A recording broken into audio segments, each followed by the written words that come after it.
few years ago I made a video titled "I made an F-Zero game because Nintendo won't", a title which has aged poorly because they did technically release an F-Zero game recently. I am, of course, talking about F-Zero 99. While this is a welcome release, the game is based on the original F-Zero game for the SNES, which, in my objectively subjective opinion, is not as fun as F-Zero GX on the GameCube.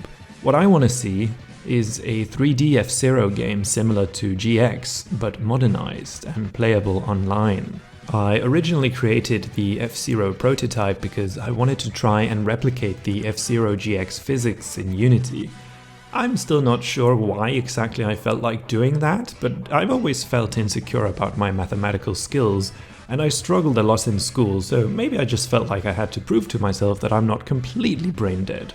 Anyway, after proving to myself that my frontal lobe is actually somewhat developed, I guess I just kind of left the project to work on other things, primarily my indie game project Vibrant Venture, and of course my engineering degree at university.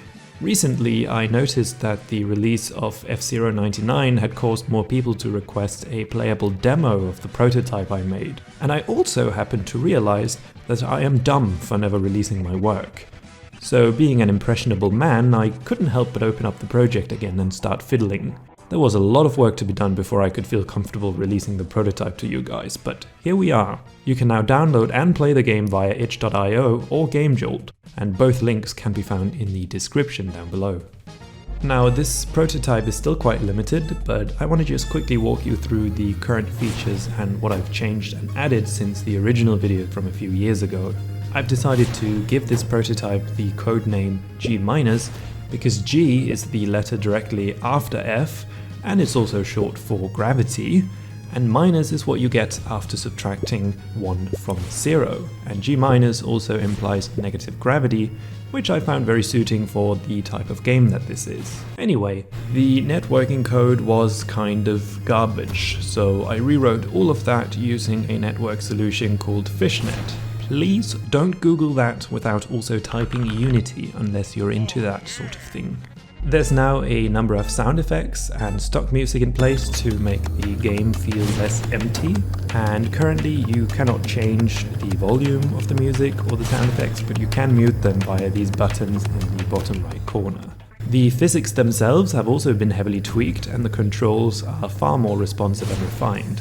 It used to be really difficult to turn unless you were drifting all the time, but since this isn't an initial D game, I thought I would address that.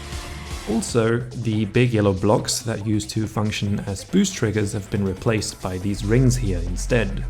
You used to be able to bump into the sides of the boost rings if you missed the center, and while I personally thought it was quite funny, people I played with very politely yet firmly let me know that it was annoying as f***. The camera has also received a rewrite. There's still room for improvement, but at least it's more responsive now, and the FOV adjusting based on your speed makes you feel like you are actually going super fast, unlike certain other racing games. In case you suffer from skill issues and manage to fall off the track, you will also now respawn back on solid ground, unlike previously where you would just continue falling indefinitely. I also ripped this track directly from F-Zero GX to test out my physics system, and I noticed that it was missing air controls, so I added that. So now you can control how fast you fall while airborne. Obviously, if you decide to fall as slowly as possible to better control where you're landing, you'll end up losing a bunch of speed. I also tried upping the speed to a crazy high amount, and as you can see in the background footage, it's possible to do some really ridiculous skips. If I end up working on this project more in the future, skips like this is definitely something that I will consider when designing tracks. It's just too much fun. It's also possible to spectate other players by joining mid-race, and as a spectator you can switch between which player you're currently spectating and check out their mad racing skills. After completing a race, you will also be turned into a spectator yourself until all the other players have completed the race, or the host decides to end the race because one other player refuses to drive past the finish line. Speaking of which, there's now a menu that you can open during gameplay. If you're hosting, you can use this menu to end the race prematurely or stop the server entirely. and if you're connected to a server, the menu changes and you instead have the option to disconnect from the server at any time. There's also a main menu now, where you can select whether to host or join a game. If you want to just play a single player, you can just click the host game button here, then enter some sort of name and port, and then click host and then play. This will just host a server on your computer where you're the only connected player. But if you want to play with other people online, you simply need to hack into your dad's router and port forward whichever port you prefer to use. Now, port forwarding itself is quite simple, but I'm not going to go into details about how to do it in this video, because you do need to know how to log into your own router, and the user interface is different for every router, so it wouldn't make sense for me to cover it in this video. So in case you need help with port forwarding, I encourage you to look up a tutorial or call your internet provider. Afterwards, you just need to add a firewall rule in order to let other players join. Here's how I've set it up on my personal Windows computer. Open up the Start menu and type in Firewall, then open up this Windows Defender Firewall with Advanced Security. Then go to Inbound Rules and click New Rule, and then select Port and click Next. Select UDP because G- uses UDP as its transport, and then in specified local ports, you just want to type in the port that you forwarded on your router, which in my case is 7770, the default port for fishnet-based games.